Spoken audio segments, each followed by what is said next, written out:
So I thought I would start the review of the final season of Dickinson with a poem I wrote. So here we go. I'm no Emily Dickinson, but we'll see what happens.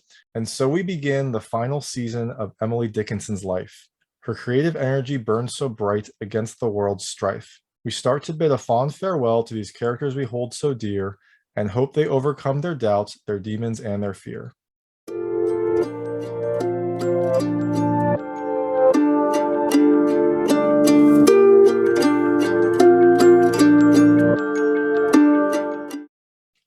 Hey everyone, this is David Stark from Watch Our Past. I'm here to talk to you about Dickinson Season 3, Episodes 1 through 3, which is coming to Apple TV Plus on November 5th, 2021. It's the third season of Dickinson. Dickinson is kind of a contemporary comedy drama that is based on Emily Dickinson's life. And it's interesting because it has a much more contemporary feel to the characters. The characters kind of act and speak a little bit more modern, but it's based on Emily Dickinson's life. So there's aspects of that time period that permeate the series. And it's a nice balance between those two. You've got these kind of old traditional sensibilities and ideas against these characters that feel a lot more modern and relatable than I think you'd expect given the time period it's set in. So this is the third season. This is actually the final season of Dickinson. And I actually haven't watched the first two. I got the wonderful opportunity to talk to Ella and Adrian in an interview. And so I watched some of the season before to prep for it. And I liked it, so I figured, well, I'll keep watching and see what happens. So I'm going to try to review them as they come out. This is Apple TV Plus, so there's a chunk at the start, and then new episodes will come out every week. So let's go on this Dickinson journey, and let me know what you think. Now, be warned, some of the things I like and dislike might be related to the previous season. So if that comes up, just let me know, please. Let me know if I say anything that is ridiculous or if I say something that was already explained. I'd love to know. And I think eventually I will go back and watch the previous seasons, but just to keep up with the current release schedule, I don't know if I'll be able to before that. So in Dickinson, this is the third season, and it's set during the Civil War.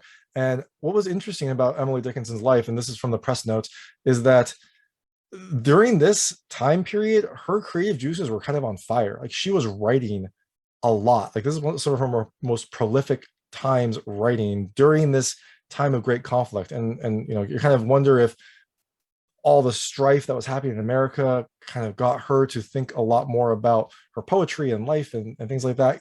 You don't really know, but it's an interesting aspect of this series that it takes place during this very creative, very kind of formative part of Emily Dickinson's career.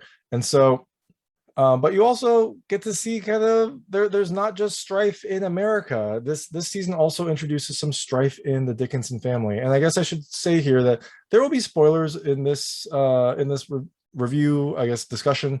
I will talk about things that happen in the first few episodes. If you haven't watched them, go and watch them on Apple TV Plus. They're about 30 minutes long each. There's 3 of them.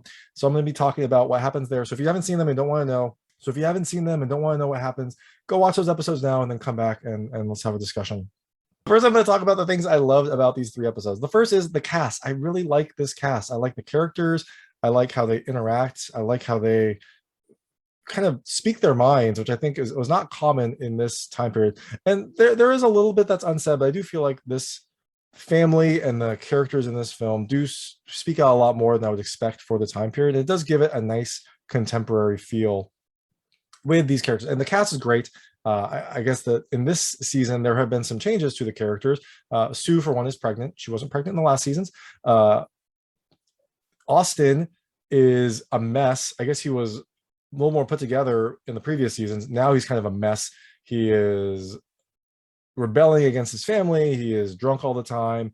He's trying to be a womanizer, although he did get Sue pregnant. So, I guess he's all over the place there.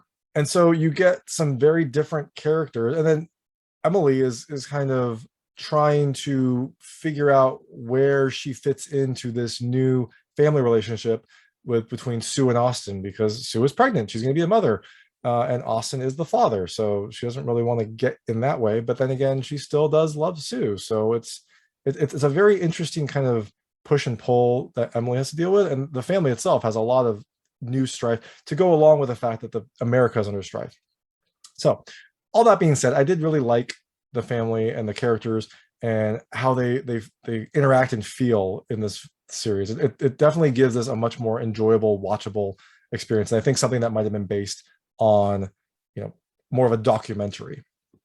Second thing I loved is just the contemporary feel. I kind of related to that in the cast, but I do really like the balance here. You've got some very old school ideas from some of the characters, and then some very modern sensibilities from Emily Dickinson and some of her friends. I liked how they talk about women's suffrage and the war, and I do like how they talk about some more modern concepts and ideas against the backdrop of this very this time that they live in.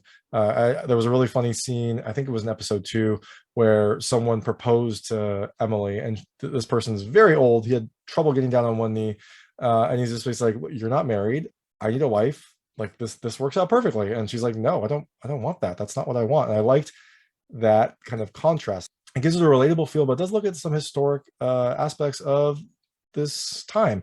And I think that that makes it kind of similar to Hamilton, where it can be a vehicle for you to learn about this area and learn more about this time period through something that does feel more enjoyable and relatable. And I think this strikes a nice balance so far. The first 3 episodes have struck a nice balance, and I guess we'll see where it goes. And the last thing I really liked are the modern parallels. I didn't expect to, I guess, relate to the characters as much as I did. And I thought it was really interesting that some of the younger generation in this series were talking about how they felt that they were losing the kind of the prime of their lives because the war was going on. They couldn't experience their youth. And I thought that was such an interesting parallel to what's happening in the world now, or at least what was happening in the world. I guess it still is, but hopefully it's getting better, where you have a lot of the younger generation lost essentially a year and a half of their lives. They learned, and sure they could do remote school, but they didn't get to kind of experience what you would expect to experience in those years of your life, and it's just kind of lost. And they now have a very different perspective on life and the world and their goals and aspirations. And I thought that parallel was so interesting to have in something that was based in like 1862, like years in the past, and having that parallel kind of bubble through, I thought was really interesting and something I didn't expect. And I also like there's a lot of Emily's own kind of modern questions of, does she want to pursue her passions? Does she want to pursue her duty?